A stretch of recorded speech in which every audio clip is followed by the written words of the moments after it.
যুবক সাহাবায়ে রাসূলদের কথা বলবো, কিছু আল্লাহওয়ালাদের কথা বলবো, যে যারা দুনিয়াতে এখনো স্বর্ণাক্ষরে আছে। দেখুন, 3টা পুরুষ চলে গেলে আপনাকে আমাকে মনে করা কেউ থাকবে না। আমার বাবাকে আমি স্মরণ করব, আমার দাদাকে স্মরণ করব, এর উপরে গেলে পরদাদা পর্যন্ত একটু একটু নাম মনে পড়বে, কিন্তু অনুভূতি কাজ করবে না। আপনার বাবার জন্য আপনার যে অনুভূতি কাজ করবে, আপনার দাদার জন্য সে অনুভূতি কাজ করবে না। যখন আপনার দাদার উপরে চলে যাবেন, যখন বড় আব্বা, আপনার গ্র্যান্ডফাদার, গ্রেট গ্র্যান্ডফাদার, এর উপরে যত চলে যাবেন, আপনার অনুভূতি কমে যাবে, দোয়াও কমে যাবে। আপনার বুঝা গেল দুনিয়াতে 3 পুরুষের পর আপনার কোনো দাম নাই, আপনার কোনো নাম নাই। আওয়াজ দেয় না, ঠিক না? আপনার মূল্য তখন হবে যখন বায়েজিদ বুস্তামির মতো হবে। আপনার মূল্য তখন হবে যখন জালালউদ্দিন সুয়ুতির মতো হবে। আপনার মূল্য তখন হবে যখন জুনায়েদ আল বাগদাদির মতো হবে। আওয়াজ দেয় না, ঠিক কি না? আজকে 1000 বছর পেরিয়ে গিয়েছে, এখনো মানুষ তেনাদেরকে স্মরণ করে, এখনো স্মরণ করে, স্টিল স্মরণ করে। যখনই কারো কোনো ভালো কথার উদাহরণ দেয়, তখন আবু বকর সিদ্দিকের উদাহরণ দেয়, নাকি আবু জাহেলের দেয়? আওয়াজ দেন, আবু জাহেলের দেয়, নমরুদ ফেরাউনের দেয়, সাদ্দাদের দেয়, কারো দেয় না। কারো কথাই মানুষ স্মরণ করে না। অথচ এমনও ছিল সাদ্দাদ 200 বছর লাগিয়ে বেহেশত বানিয়েছে দুনিয়াতে, তারপরে একটাবার দেখার সুযোগ হয় নাই। আল্লাহ ঢুকার আগেই মালাকুল মউত দ্বারা জান কবজ করে ফেলেছে। আপনি যতই অট্টালিকা বানিয়ে দিয়ে যাবেন, যতই পাহাড় সমান জায়গা করে নেবেন, আমি প্রায় সময় বলি 5 তলা 10 তলা, ঢাকা শহর চিটাগাং এ গেলে দেখি 10 তলা 20 তলা বিল্ডিং বানায় রাখছে। আমি বললাম, এত বড় বিল্ডিং বানায় লাভ কি? কোনো তলায় তো হাত পা আলাদা আলাদা থাকে না, থাকে তো এক রুমের এক বেডের একটার মধ্যে 3.5 হাত। আওয়াজ দেন, আওয়াজ দিতেছে না বাবা? হাকিকাতান কথা বলবো, বুঝে নিবেন, 2 2 4 মিলিয়ে নিবেন। বুঝে আসতেছে? এই কথাগুলি শুনে যান, মনোযোগ দিয়ে, মহব্বত দিয়ে শুনে যান। আপনি ইবাদত করেন কিন্তু মনোযোগী নেই। আপনার সাথে যদি আমি চাইনিজ ভাষায় কথা বলি, আমার কথা কি বুঝে আসবে? আওয়াজ দেন, আসবে? আর আপনাদের কথা আওয়াজ দিতেছেন, আসবে আসবে আসবে। অনুভূতি তখন বোঝা যায় যখন আপনি আপনার ভাষায় যাকে বলছেন সে সেই ভাষাও জানে, তখন আপনার অনুভূতি, আপনার ফিলিংস গুলো বুঝতে পারবে। রব্বে করিম আমাদেরকে বলেছেন, আমার ইবাদত করো, আমার কাছে প্রার্থনা করো। ইবাদতটুকুন আল্লাহর করি, প্রার্থনা আল্লাহর কাছে করি, কিন্তু কোন ইবাদত করলে আল্লাহ কবুল করে, কোন প্রার্থনাটা আল্লাহ কবুল করে, এটাই বুঝি না। আপনারা এটাই জানার চেষ্টা করি না, পড়ার চেষ্টা করি না। আজকে আউলিয়া কামিলিনদের, সুফিয়া কেরাম যেনারা কষ্ট করে গিয়েছেন এই পথে, তেনাদের কিছু নসিহতমূলক কথা বলবো, হাদিস বলবো। বিশেষ করে আমার পেয়ারা নবী সাবাকটুকুন দিব। আমার নবী তো সেই নবী যে নবী হরিণের কথাও শুনতো। আমার নবী তো সেই নবী যে নবী জিন্নাত, মানুষের কথা শুনতোই, জিন জাতিরও কথা শুনতো। নবীকে এই জ্ঞানটা দান করেছেন কে? আওয়াজ দেন, কে? ভাইরা আমার, বাবারা আমার রব্বে করিম প্রথম বলেছেন, তোমাকে আগে আমার নবীর ভালোবাসা অর্জন করতে হবে। আপনি মার ভালোবাসা অর্জন করবেন, বাবার ভালোবাসা অটোমেটিক বুঝে আসে যাবে। আপনি যদি মাকে না বুঝেন, তাহলে বাবার কদর বুঝবেন না। যেই সংসারের মধ্যে মা ঠিক নাই, ওই সংসারে বাবারও অবস্থা নাই। মা ঠিক করতে হয়, কারণ শিক্ষিত জাতি, একটা মা শিক্ষিত জাতি দিতে পারে। আমার কথা বুঝা যাচ্ছে? আচ্ছা, আমি মেসালান কোরআনে পাকের আয়াত তেলাওয়াত করেছি, সেই সম্পর্কে একটু কথা বলবো। আজকে বুঝার চেষ্টা করবেন ঈমান কি। ঈমান আছে যার, ইবাদত কবুল তার। আওয়াজ দেন। আপনার পকেট যদি ফুটা থাকে, টাকা পয়সা রাখলে কি এগুলো থাকবে? ঘুমন্ত মুসলমানদেরকে জাগ্রত করতে এসেছি, মনোযোগ। আমার আল্লাহ বলেন, আমার নবী হলো তোমাদের ঈমান। নবীর নাম ঈমান। ইহুদি নাসারারা যখন বুঝতে পেরেছে মুসলমানদেরকে কোনোভাবে আলাদা করা যাবে না, তারা প্রথম পয়জন দিয়েছে, শয়তান ইবলিস শিখিয়েছে, তাদের অন্তর থেকে নবীর প্রেম উঠিয়ে দাও, নবীর মহব্বত, তাজিম, ইহতিরাম উঠিয়ে দাও। যখন তুমি নবীর প্রেম উঠিয়ে দিতে পারবা, তখন তুমি যা ইচ্ছা তা ইসলামের নামে তলোয়ার চালাতে পারবা। নাউজুবিল্লাহ পড়বেন না? গত কয়েকদিন ধরে তো সোশ্যাল মিডিয়াতে দেখছি লাইলাতুল বারাত, শবে বরাত যে গেল, আমরা সবাই রোজা রাখলাম, ইবাদত করলাম। কিছু আমাদের মতো, আমরা তো মূর্খ, আমাদের মতো, আমি সবাই বলছি সবাই ভালো, আমার মতো কিছু মূর্খ আলেমরা বলতেছে লাইলাতুল বারাতে মসজিদে থাকার থেকে বেশ্যালয়ে থাকা উত্তম। আস্তাগফিরুল্লাহ সুম্মা মাআযাল্লাহ। কোথায় চলে মিম্বারে রাসূলে মসজিদে বসে বসে দেখতেছে এরকম বক্তব্য দিচ্ছে। এখন লাইলাতুল বারাত নিয়ে আমরা যত দলিল পেশ করেছি, একটারও কোনো খণ্ডন তো দূরের কথা, ওগুলো না বলে একদম সোজা সাপটা এভাবে অশ্লীল ভাষায় ইসলামকে প্রমোট করছে। এখন আপনি শবে মেরাজ, লাইলাতুল বারাত, লাইলাতুল কদর, আমাদের দুই ঈদ ছাড়া মনে হয় আর কিছুই নেই। রব্বে করিম আমাদের উপরে এত রাজি ছিলেন যে রাহমাতুল লিল আলামিন নবীকে দিয়ে প্রত্যেক সপ্তাহে জুমার ব্যবস্থা করেছেন। আর জুমা হলো গরিবের হজের দিন। আওয়াজ দেয় না? জুমা, আমার নবী বলেছেন তুমি পেরেশানিতে আছো, রিজিকে বরকত চাও, তোমার বিয়ে হচ্ছে না, তোমার চাকরি হচ্ছে না, তোমার পড়াশোনায় মনোযোগ আসতেছে না, তোমার বিবি বাচ্চা তোমার কথা শুনে না, তোমার প্যারেন্টস, তোমার মা বাবা তোমার দুঃখ বুঝে না, যদি সমাজও তোমাকে তিতিক্ষা, তোমাকে যদি ক্রিটিসাইজও করে, কোনো সমস্যা নাই। জুমার দিন আজানের আগে গিয়ে মসজিদটা পরিষ্কার করো, রিজিক থেকে শুরু করে যত বরকত লাগে আমি আল্লাহ বাড়িয়ে দিব। হাদিসে বুখারী বলছে, হাযা হাদিসুন সহিহ। কত কিছু সিস্টেম আমাদের, শুধু দুই ঈদ নিয়ে আমরা পড়ে আছি, ঈদুল ফিতর, ঈদুল আযহা। প্রত্যেক জুমা আমাদের জন্য ঈদ। নবীজি এই ব্যবস্থা আল্লাহ তাবারক ওয়া তাআলা রাসূল আরবীকে দিয়ে এই ব্যবস্থা এই জন্য করিয়েছেন যাতে প্রত্যেক সপ্তাহে যত রকম ওই যে মনোমালিন্য হয়, কথাবার্তা, এলাকার ভাই বোনদের সাথে জায়গা জমি নিয়ে কত রকমের ঝামেলা হয় না আওয়াজ দেন, হয় না এই যে যত রকমের মনোমালিন্য হয়, আমার নবী এক সপ্তাহ থেকে আরেক সপ্তাহ গ্যাপের মধ্যে জুমা দিয়ে বুঝিয়ে দিয়েছেন। জুমার নামাজের পরে সমস্ত সাহাবারা একে এক অপরের সাথে কোলাকুলি করত। সুবহানাল্লাহ বলে না? ইসলামটাকে ইশকে রসুলের আয়না দিয়ে দেখুন, ইশকে রসুলের চোখ দিয়ে দেখার, চশমা পড়ে বোঝার চেষ্টা করুন। এত মজার, এত সুন্দর, আপনার দুনিয়াদারি কিচ্ছু ভালো লাগবে না। কেন? আমরা কি কাটাই না দিনই দাড়ি? আমরা কি দুনিয়াদারি করি না? আমরা কি সংসার ধর্ম করছি না? তো হুজুর আপনাদের কোনো ফিলিংস নেই? অবশ্যই আছে, আমাদের অনুভূতি আছে। আমরা আনন্দ করি না? আমরা যতটুকু আনন্দ করি আলহামদুলিল্লাহ, আমার আল্লাহ তৌফিকে রসুলে পাকের সাদকায় আপনারাও তো আনন্দ করেন না? আপনারা ওই টিভি সিনেমা এটা সেটা হাবিজাবি দিয়ে যত আনন্দ করেন, এর থেকে কোটি গুণ বললাম তো আমরা যে আনন্দ করি এটা আপনারা পান না। আমরা এমনি এসে আপনাদের কাছে বয়ান করছি না, এমনি বলছি না অনুভূতির কথা, নিজে প্রেক্ষাপট ওই জায়গা থেকে নিজে এক্সপিরিয়েন্স করে আপনাদেরকে শিখাচ্ছি। অভিজ্ঞতা আগে আমাদের লাগবে, তারপর না আপনাদেরকে শিখাতে পারবো।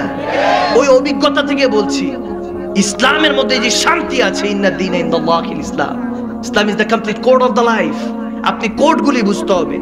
আমার আল্লাহ বলতেছেন ফাত্তাবিউনি ইউহিব্বুকুমুল্লাহ, আমার নবীর অনুসরণ করো, অনুকরণ করো। কসম করে আমার আল্লাহ বলে দিচ্ছেন, আমার নবীর অনুসরণ অনুকরণের ক্ষেত্রে আপনার জন্য এত নিয়ামত অপেক্ষা করছে। আল্লাহ তাবারক ওয়া তাআলা ডাক দিয়ে বলতেছেন ইউহিব্বুকুমুল্লাহ, বান্দা আমার নবীর যদি হয়ে যেতে পারিস, আমার নবীর আখলাক, আমার নবীর চরিত্র, আমার নবীর উঠা বসা, ইবাদত বন্দেগী, আমার নবীর হুসন আখলাক থেকে শুরু করে নাখুন মোবারক থেকে চুল মোবারক পর্যন্ত নবীজি যেভাবে সাজিয়েছেন, যেভাবে চলেছেন, নিজের বিবিগণদের সাথে, নিজের বন্ধু বান্ধব সাহাবাদের সাথে, নিজের প্রতিবেশীর সাথে যেভাবে আমার নবী চলেছেন, চলতে বলেছেন, তেমনি ভাবে যদি অনুসরণ করতে পারিস, ফাত্তাবিউনি, নবীর অনুসরণ করতে পারলে ইউহিব্বুকুমুল্লাহ, তুই বান্দা, আমি আল্লাহকে কি ভালোবাসবি, আমি আল্লাহ তোকে বান্দা থেকে বন্ধু বানিয়ে নিব। সুবহানাল্লাহু আকবার। The straight path, ইহদিনা সিরাতাল মুস্তাকিম। ইয়া আল্লাহ almighty, please guide us to straight path. প্রত্যেকদিন বলি ইহদিনা সিরাতাল মুস্তাকিম, আল্লাহ দেখাও সেই পথ যে পথে তোমার সুজনরা চলেছিল, যে পথে গেলে তোমাকে পাবো। প্রত্যেক সূরা ফাতিহাতে পড়েন আপনি, সূরা ফাতিহার পর যে কোনো সূরা পড়তে হয়, কিন্তু সূরা ফাতিহা ছাড়া নামাজ হয়? আওয়াজ দেন না, নামাজ হয়? কখনো কি চিন্তা করেছেন ব্যাপার কি প্রতি রাকাতে সূরা ফাতিহা কেন? এখন কেউ একজন হয়তো বলতে পারবেন, কারণ সূরা ফাতিহা দোয়া, উম্মুল কোরআন বলা হয়, কোরআনের মা বলা হয়, মূল বলা হয়, এজন্য সূরা ফাতিহা দিয়ে শুরু করতে হয়। কিন্তু প্রতি রাকাতে কেন রেখেছে? এই সূরা ফাতিহার মধ্যে 7 আয়াত, 7টা হাড্ডির উপর আপনি সেজদা দেন প্রত্যেকদিন। কয়টা হাড্ডি? 7টা হাড্ডি। এখানে 2টা, এখানে 2টা, ওখানে নিচে 2টা, কয়টা? 6টা, আর এই একটা। 7 হাড্ডির উপর আমরা সেজদা দিই। সুবহানাল্লাহ বলবেন না? 7 হাড্ডির উপর সেজদা দেওয়ার সাথে সাথে যখন সূরা ফাতিহা তেলাওয়াত হয়, ওই ফাতিহা শরীফ তেলাওয়াত করার কারণে আপনি 7 হাড্ডির উপরে সেজদা দিতে দেরি হয় না, রব্বে করিম 7 জাহান্নাম আপনার জন্য হারাম করে দেয়। আর কত দয়া শুনবেন? আমার আল্লাহর দয়া রহমত কতটুকু শুনতে চান? একটু অসুস্থ হইলে, একটু পেরেশানি হইলে তো আল্লাহ তুমি আমারই দেখো। রিয়া মুক্ত যে জিন্দেগি আল্লাহ তাবারক ওয়া তাআলা গঠন করতে বলেছেন, সেটা থেকে আমরা এখন অনেক হাজার দূর। আমি এগুলো বুঝাতে এসেছি ভাইয়ের আমার। কখন কোন দিক থেকে মালাকুল মউত আসে, রব্বে করিম কখন আপনার কাছে মৃত্যু পাঠাবে, আপনি বেনামাজি হয়ে ঘুরছেন। ওযু হলো আমাদের মুমিনদের পোশাক, সেই পোশাক কি কখনো পরে দেখলেন না? যুবক, আমার নবী এই শিক্ষা দেন নাই। আমার নবী হায় হায়, আমার নবীর এক সাহাবা, ইমাম তাবরানী এটা বর্ণনা করেছেন, আমার নবী এক সাহাবা হযরত হারিস রাদিয়াল্লাহু তাআলা, হারিস বিন মালিক আনসারী রাদিয়াল্লাহু তাআলা, অনেক বড় সাহাবা রাসূল ছিলেন।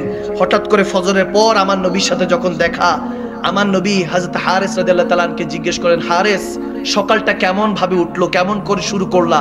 হযরত হারিস রাদিয়াল্লাহু তাআলা বলেন, ইয়া রাসূলুল্লাহ, সত্য ঈমান দিয়ে শুরু করেছি। সুবহানাল্লাহ কয় না? সুবহানাল্লাহ আরো জোরে বলুন। বলে, ইয়া রাসূলুল্লাহ, আমি সত্য ঈমান দিয়ে সকালটা শুরু করেছি। আমার নবী বলেন, হারিস কেমন সত্য ঈমান? বলতেছে, ইয়া রাসূলুল্লাহ, ঈমান এমন ভাবে, এই একটা শব্দে ঈমান তাজা করে নেন মুসলমান। ওই তিনটা লফজের মধ্যে এমন এক সত্য লুকায়িত, এমন এক প্রেম লুকায়িত। আল্লাহু আকবার। হযরত হারিস রাদিয়াল্লাহু তাআলা বলতেছেন, আযাফাত নাফসি আনিদ দুনিয়া। হারিস রাদিয়াল্লাহু তাআলা বলতেছে, ইয়া রাসূলুল্লাহ, যখন থেকে তার হয়ে গিয়েছি, জান দুনিয়া থেকে সরিয়ে নিয়েছি। সুবহানাল্লাহ বলেন না? যখন থেকে তার হয়েছি, তখন থেকে দুনিয়াকে তালাক দিয়েছি। আমার নবী তখন চোখের মধ্যে পানি অশ্রু টলমল করে উঠলো। বলে, হারিস, তুমি হাকিকাতে ইশক হো গয়া, তোমাকে তোমার সত্যি সত্যি আল্লাহ রাসূলের সাথে ইশক হয়ে গিয়েছে। বলে, ইয়া রাসূলুল্লাহ, যখন থেকে তার হয়েছি, তখন থেকে রাতের আরামকে হারাম করেছি, রাত ঘুমাই নেই। বলতেছে আমার নবী, বলতেছেন ইমাম তাবরানীর হাদিস, বলতেছে কত রাত ঘুমাও নাই যুবক অবস্থায়। হযরত হারিস রাদিয়াল্লাহু তাআলা যুবক, তাগড়া যুবক, 25 থেকে 26 বছরের যুবক ছিলেন। আমার নবী বলছেন, কত রাত ঘুমা নেই? বলে, ইয়া রাসূলুল্লাহ, যখন থেকে কলমা পড়েছি তখন থেকে আর ঘুমাই নেই। বলে, রাতে ঘুমাই নেই, সারা রাত ইবাদত করি, আল্লাহর কাছে তওবাতুন নাসুহা করি, আর দিনের বেলা যুদ্ধ জিহাদ করি ইসলামের জন্য, ইসলামকে বাঁচাবার জন্য। ওই সাহাবাদের ত্যাগ তিতিক্ষার কারণে আজকে আমাদের কাছে ইসলাম। আর ওই ইসলাম আমরা কিছুই বুঝি না। ওই ফিলিংস, নবীজির প্রেমটা একটা উষ্ণ অনুভূতি, এক ধরনের উষ্ণ অনুভূতি, যেটা আপনার ভিতরে এমন একটা আগুন, এমন একটা প্রলয় সৃষ্টি করবে, যে প্রলয় যদি একবার এই বয়সে নিয়ে নিতে পারেন যুবক, কসম করে বলছি, বৃদ্ধ হয়ে যাবেন, এই নেশা মাথা থেকে নামবে না। যারা এই যে বৃদ্ধ অবস্থায় এখনো বসে আছে, চাইলে ঘুমাতে পারতো। প্রত্যেকদিনই তো প্রায় ওয়াজ হয়, আরামের ঘুমকে হারাম করে যে যারা বৃদ্ধ অবস্থায় বসে আছে, এনারা যুবক বয়সে এই প্রেমের শরাবটা পান করেছে বিধায় আজকে তেনাদেরকে ঘুম ঘরে রাখতে পারে না, এই মজলিসে মেহফিলে বসে আছে। ওই প্রেমের কথা চিন্তা করেন, যদি আমার নবী ডাকতো অমুক বলে তমুক বলে, আসো যুদ্ধে যাব, ইসলামকে বাঁচাতে হবে, তাজা রক্ত ঢালার জন্য কি আমরা যেতাম না? আওয়াজ দেন, যেতাম না? আজ তো বেশে হাজিরাতের বেলালের মধুর আযান, সুবহানাল্লাহ। আরে সেই আযানে ছিল এমন প্রেম মুগ্ধ রহমান, দয়াল নবীর পিছে নামাজ পড়লে কেমন হতো বলো না, দয়াল নবীর পিছে নামাজ পড়লে কেমন হতো। ভাই দু নয়নে রাসূল পাক দেখলে কেমন হতো, ইয়া রাসূলুল্লাহ বলুন না। দু নয়নে রাসূল পাক দেখলে কেমন হতো, জন্ম আমার নবীর যুগে বলো না, জন্ম আমার নবীর যুগে হলে কেমন হতো। সুবহানাল্লাহ। এখন ওই সাহাবা যখন আমার নবীর পিছনে পিছনে, নবী যে জায়গায়, ওই সাহাবা সেই জায়গায় যুবক ছিল, নবীজি পিছনে পিছনে থাকতো, ভয় থাকতো যে নবীজির সাথে কোনো বেয়াদবি হয়ে যায় কিনা। এখন এভাবে দিন কাটছে, অনেক দিন কেটে গেল। হঠাৎ করে ওই যুবক অসুস্থ হয়ে গেল, পিড়াপিড়িতে তার অসুস্থতায় তার জান চলে গেল, রূহ পারবাস করে গেল। আমার নবী কেঁদে উঠলেন হু হু করে, যে এত অল্প বয়সে যুবকটা চলে গেল। আল্লাহর হুকুম, ইন্না লিল্লাহি ওয়া ইন্না ইলাইহি রাজিউন। আল্লাহর মাল আল্লাহ নিয়ে গিয়েছে, বান্দার করার কিছু নাই। যখন কিছু করার নাই, আমাদের কোনো কিছু করার থাকে না, অ্যানাউন্সমেন্ট বাজতে থাকে। পরের দিন জানাজা, দাফন কাফনের ব্যবস্থা হয়, জানাজা হয়। আপনরাও তখন আপনার নামটা নেয় না, বলে মাইয়েত, লাশ কখন আসছে, কখন লাশ আসবে, নামটাও চেঞ্জ, নামটা পরিবর্তন হয়ে যায়। বান্দা যখন ওই সাহাবা ইন্তেকাল করলো, আমার নবী তখন বলল তার মাকে খবর দাও, বলো তার একমাত্র সন্তান ইন্তেকাল করেছে। মার কাছে যখন খবরটা পৌঁছালো, মা হু হু করে কান্না করে আসলো। একটা মাত্র ছেলে, তাও ইন্তেকাল করলো, শহীদও হলো না, এমনি ইন্তেকাল করলো। দৌড়াতে আস্তে আস্তে আস্তে আস্তে চোখের পানি মুছে ফেললো, কারণ নবীজি দেখলে যদি কষ্ট পায় তাহলে বলবে আমার উম্মত ইন্তেকাল করেছে, তুমি কেন কষ্ট পেয়েছো। তখন ওই ইহুদি নারী কোনোভাবে কান্না করলো না, এসে তার সন্তানের পাটা নিল, চুমু খেলো, পায়ের মধ্যে চুমু খেয়ে তারপরে সেজদার মধ্যে পড়ে গেল, বলল আল্লাহ আমার সন্তান তুমি নিয়ে গিয়েছো, তোমার মাল তুমি নিয়ে গিয়েছো, আমি কান্না করছি না, দুঃখ নেই আমার, তোমার বান্দা তুমি নিয়ে গিয়েছো, কিন্তু আমি ইহুদি ধর্ম ত্যাগ করে ইসলাম ধর্ম গ্রহণ করেছি। আল্লাহ যদি আমার এই সন্তান আজকে চলে যায়, তার লাশ যদি দাফন হয়ে যায়, যারা কাফের মুশরিকরা আছে আমাকে তহমত দিবে, আমার কোনো কষ্ট নাই, আমাকে বলবে কি করেছিস, কি পেয়েছিস, ইসলাম ধর্ম গ্রহণ করার পর, আহকাম মানার পর তোর সন্তান ইন্তেকাল করেছে, কি দিল ইসলাম তোকে, কি দিল আল্লাহ রাসূল, তখন এরকম প্রশ্ন তুলবে, তোমার রাসূলকে অপমান করতে পারে। আল্লাহ আমার কোনো সমস্যা নাই, আমার 14 গোষ্ঠী উদ্ধার করুক, আমার কোনো আফসোস নাই, কিন্তু তোমার নবীকে নিয়ে কটূক্তি করবে ইহুদি নাসারারা, কাফেররা। আল্লাহ তুমি কোনো এমন কোনো কিছু দেখাও যাতে ইহুদি নাসারা কোনো কিছু না বলতে পারে তোমার নবীকে। নবীর মহব্বতে যখন এরকম বলতেছে, তেরি দুয়া নাসার সে মালুল হুই, ইহা জুবা সে নিকলি ওয়াহা কবুল হুই, বলতে দেরি নাই আমার নবী দেখতেছে এবং সাহাবায়ে রাসূলরা দেখতেছে, ওই যুবকটা মওতের বিছানা থেকে হঠাৎ দাঁড়িয়ে গেল, দাঁড়িয়ে বলতেছে লাব্বাইক ইয়া রাসূলুল্লাহ, লাব্বাইক ইয়া হাবিবাল্লাহ, আজকে আমি গাওয়া দিচ্ছি আল্লাহ ছাড়া মাবুদ নাই, মুস্তাফা ছাড়া পয়গম্বর নাই। আমার আল্লাহর ওই যুবক কে তার জান ফিরিয়ে দিল, সে বলতেছে এই দুনিয়ার মানুষ, আমার নবী সচ্চা নবী, কোরআন সত্য, ইসলাম সত্য, কালেমা সত্য, তোমরা আঁকড়ে ধরো, তোমাদের জন্য জান্নাতের নিয়ামত অপেক্ষা করছে। বলতে দেরি নাই, আশেপাশে যত কাফেররা আছে চোখের পানি পড়ছে রে, আমার নবীর কদমে পড়ে কলমা পড়ে মুসলমান হয়ে গেল। সুবহানাল্লাহ, আল্লাহ